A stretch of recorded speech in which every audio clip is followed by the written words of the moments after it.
Hello everyone, welcome to Mathians world. कैसे हो आप लोग? आई होप बहुत ही बेहतर होगे। तो आज हम बात करने वाले हैं हमारे इलेक्ट्रिसिटी चैप्टर यानी विद्युत चैप्टर का पहले पार्ट के बारे में। तो इसमें आज हम बात करने वाले हैं उस पहले पॉइंट के बारे में जिसमें मैंने कहा था कि आपको एक नंबर के क्वेश्चंस बड़े आसानी से मिल सकते हैं। तो वो मैंने आपको यहाँ सामने दिखा रखा है। तो पहला टॉपिक हमारा क्या था? विद्युत ऊर्जा स्रोत यानी कि इलेक्ट्रिकल एनर्जी सोर्स।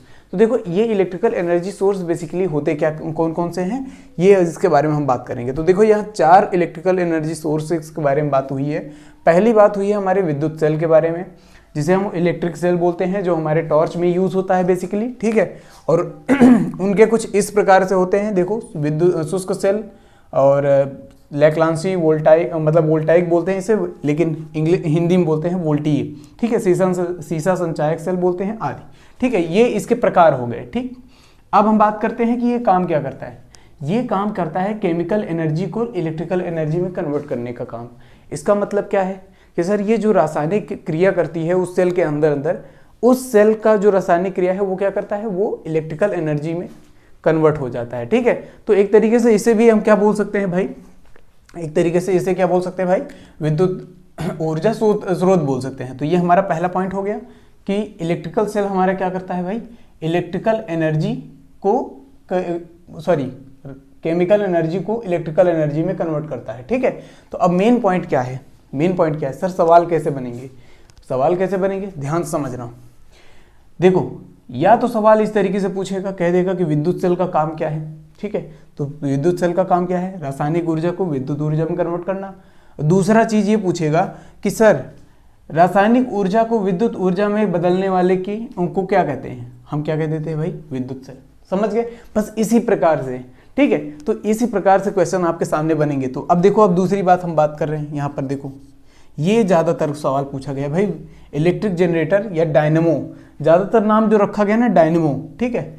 तो ये नाम याद रखना, और ये भी। तो ये दोनों बेसिकली कुछ अलग नहीं होते, एक ही चीजें होती हैं। और ये काम करती हैं किस पे, ये काम करती हैं इलेक्ट्रोमैकेनिकल इंडक्शन पे, यानी कि हम क्या कह सकते हैं, इलेक्ट्रोकेमिकल, ये कह रहे हैं कि विद्युत चुंबकीय प्रेरण के कारण ये काम करता है। समझो मेन पॉइंट क्या है। ये जो यांत्रिक ऊर्जा है, यानी कि जो अब हम किसी भी इलेक्ट्रिकल एनर्जी को जो है प्रोड्यूस करते हैं, यानी कि निकालते हैं, तो उस टाइम पे क्या होता है कि हम लोग क्या करते हैं, कुछ ना कुछ मेहनत करते हैं। बिल्कुल, जनरेटर हमारा क्या करता है, पहले मेहनत करते हैं भाई। जनरेटर चलाते हुए देखे हो कभी किसी बारात वरात में? बिल्कुल देखा करो, बढ़िया से ऐसे हैंडल लेके घुमाते हैं, उसके बाद फिर जाके आपका क्या है, इलेक्ट्रिकल एनर्जी आ जाती है। तो वो कहाँ से आती है? वो यही तो काम करती है कि पहले मेहनत करो, यानी कि क्या करो, यांत्रिक ऊर्जा दो, जिसे हम लोग बोलते हैं मैकेनिकल एनर्जी। क्या बोलते हैं? मैकेनिकल एनर्जी को किस में कन्वर्ट करता है, इलेक्ट्रिकल एनर्जी, यानी कि विद्युत ऊर्जा में, ठीक है। अब समझो ये किस पे काम करता है भाई, विद्युत चुंबकीय प्रेरण के कारण ये ऐसा करता है। अब ये क्या होता है, क्यों होता है, सारी बातें मैं मैग्नेटिक के फील्ड में बताऊंगा। मतलब जो मैं नेक्स्ट चैप्टर चालू करूंगा मैग्नेटिज्म का, उसमें मैं बताऊंगा कि ये क्या होता है बेसिकली, ठीक है। तो देखो, ये इसको हम एक इंग्लिश में अगर हम बात कर ले तो इसे हम बोलते हैं इलेक्ट्रोमैग्नेटिक इंडक्शन। इसे इंग्लिश में क्या बोलते हैं भाई, इलेक्ट्रोमैग्नेटिक इंडक्शन, ठीक है।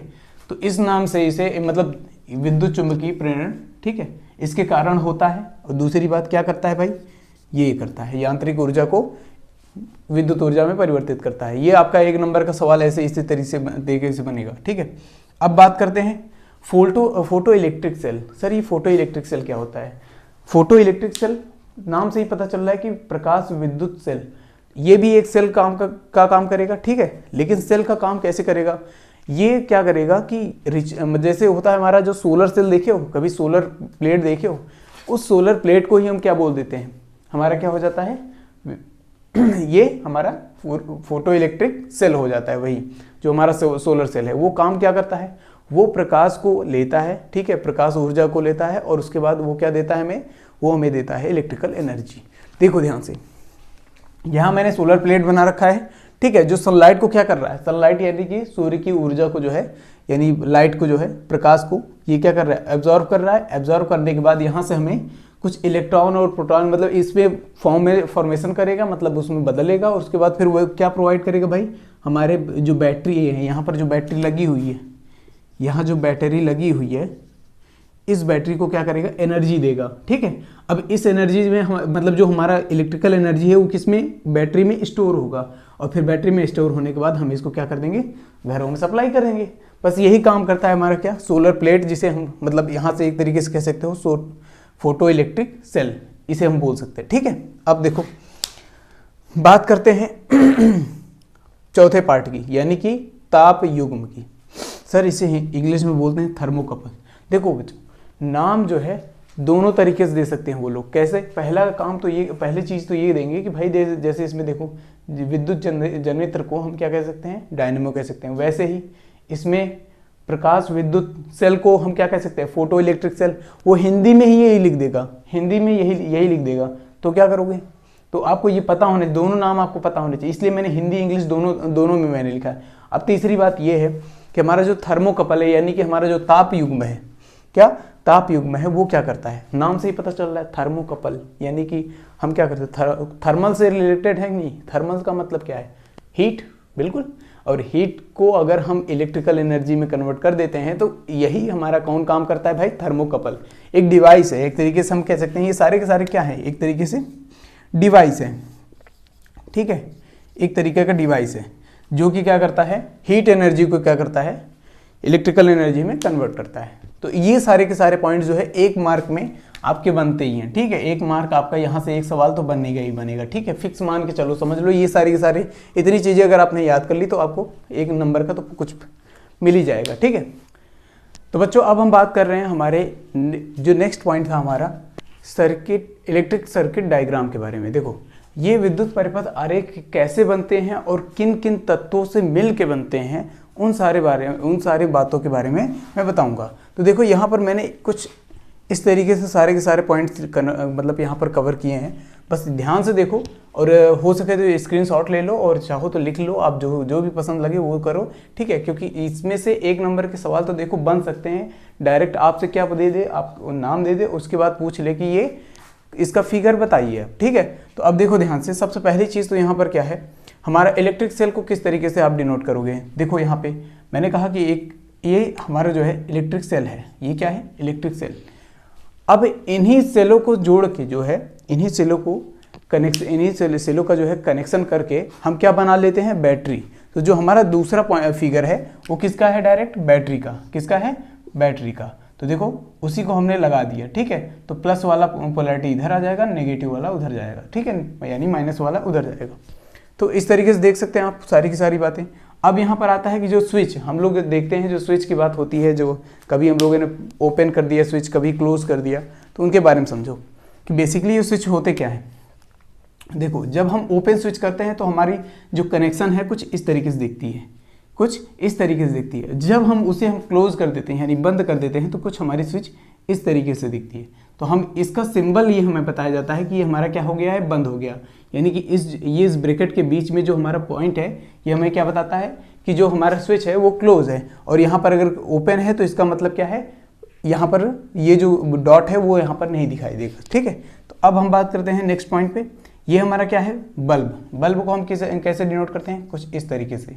ठीक, और प्रतिरोध यानी कि रजिस्टर को देख सकते हैं जिगजैग में आपका ये बना हुआ है। ठीक है, तो जैसे आप लोग देखते होंगे बढ़िया से ये फिगर भी लगता है, अच्छा लगता है बनाने में, मज़ा आता है। ठीक है, बच्चों को दे दो अपनी मतलब कोई पेन दे दो, उसके बाद वो बनाते चलेंगे। ठीक है, इस तरीके से वही काम हो रहा है यहाँ पे। देखो अमीटर की अगर हम बात करें, किसकी बात करें, अमीटर, जिससे हम लोग क्या करते हैं, करंट को मेज़र करते हैं। यानी कि हमारा जो देखो अब यहाँ पर मैंने बात बताई ना, करंट को मेज़र करते, तो आप याद रखना हमेशा कि जो मतलब अगर कह दे कि जो हमारा करंट है यानी कि धारा, विद्युत धारा है, क्या है, विद्युत धारा है। विद्युत धारा को मेज़र करने के लिए, धारा को मापने के लिए किसका उपयोग किया जाता है जी, अमीटर का। ठीक है, किसका उपयोग किया जाता है, अमीटर का, याद रखना। वैसे ही हमारा ये वोल्ट मीटर है, तो वोल्ट मीटर यानी कि विद्युत वोल्टता को यानी कि वोल्टेज को, ठीक है, वोल्टता यानी कि वोल्टेज को या फिर वोल्टेज, इसको मेज़र करने के लिए, को मापने के लिए, ठीक है, को मापने के लिए किसका उपयोग किया जाता है, वोल्ट मीटर का। ये बात समझ में आ गई, चलो ठीक है। वहीं पर अब बात आती है जो आखिरी है यहाँ, मतलब जो यहाँ पर है आपको दिख रहा है, परिवर्ती प्रतिरोधक अथवा धारा नियंत्रक। इसका मतलब क्या है, ये क्या करता है, ये एक इस तरीके से मतलब होता रजिस्टर ही है, ये भी होता है एक रजिस्टर ही है, लेकिन यानी कि एक प्रतिरोध ही होता है, लेकिन उसके जो मतलब वैल्यूज हैं वो क्या होते हैं, वेरी होते हैं, मतलब अलग, मतलब बदलते रहते हैं। तो वही जो बदलने के जो प्रोसेस है उसे हम क्या कह देते हैं, परिवर्ती यानी वेरिएबल रेजिस्टेंस, ठीक है, या फिर वेरिएबल रजिस्टर, इस तरीके से बोल सकते हो। और इसे हम एक और नाम से जानते हैं, धारा नियंत्रक। तो याद रखना कि जो धारा को यानी कि करंट को कंट्रोल करे उसे हम क्या कह देंगे भाई, हमारा परिवर्ती प्रतिरोधक हो जाएगा। सेम दोनों के नाम वही हैं, बस याद रखना नाम पे फर्क पड़ता है। अगर एक एक बात मैंने जो बताई है अगर वो आपको याद रहेगी तो गारंटी है कि एग्जाम में आप कहीं भी जाओगे, कहीं भी, मतलब ये आज की बात नहीं है, आप जब हाई स्कूल के बाद इंटर में भी जाओगे तो आपको ये सारी बातें याद रहेंगी, तो आपको कहीं ना कहीं ये फायदा करेगा, ठीक है। चलो तो नेक्स्ट पॉइंट यहाँ पर, अब देखो धारा की संधि के बारे में। देखो हम कोई तार जोड़ते हैं, सॉरी तार की संधि के बारे में, कोई तार जोड़ते हैं तो तार को जब जोड़ते हो तो ले आके, जैसे देखो 3 तारे हैं, मैंने 3 तार जोड़ना चाहा तो मैंने कहा ऐसे, और फिर इस तरीके से हमने किसी एक पॉइंट पे जोड़ दिया, समझ गए। तो ये हमारा क्या बन गया भाई, तार की संधि। चलो तार की संधि तो समझ में आ रही है, लेकिन सर अगर तार को क्रॉस कराना, मतलब करते हुए दिखाना है तो क्या करोगे, तो कुछ नहीं सर, एक सीधी सी ऐसे लाइन खींच दो, उसके बाद फिर वहाँ पर क्या बना दो, ओम का निशान बना दो। ओम जानते हो ना, नहीं जानते कोई बात नहीं, नेक्स्ट वीडियो में सब कुछ पता चलेगा, धीरे धीरे सारी बातें पता चलेंगी, ठीक है। तो इस तरीके से आपको क्या करना है, तार को क्रॉसिंग बिना संधि के आपको बताना है, ठीक। तो ये तो हो गए आपके सारे के सारे पॉइंट्स। तो यहाँ पर देखो 2 चीज़ें मैंने अभी बताई आप लोगों को। पहला तो हमारा वो था कि जो हमारे स्रोत थे, यानी कि जो जहाँ से हमें इलेक्ट्रिकल एनर्जी की जो सोर्सेस थी उनके बारे में हमने बताया, और उसके बाद हमने बात की कि हमारा जो डायग्राम बनता है वो किन किन एलिमेंट से मिलके बनता है, वो सारी की सारी यहाँ पर मैंने दिखा दी, ठीक है। तो आपसे मे भी एग्जाम में एक नंबर का जो है ऑप्शन में आपसे पूछ ले, तो ये कोई मतलब गारंटी नहीं है कि नहीं पूछेगा, ठीक है, पूछ भी सकता है, नहीं भी पूछ सकता है। तो भाई देखो पॉसिबिलिटी कुछ भी बन सकती है। तो देखो मुझे लगता है कि ये सारी चीज़ें अगर एक बार बना लोगे, 2 बार बना लोगे तो ये याद हो जाएंगी।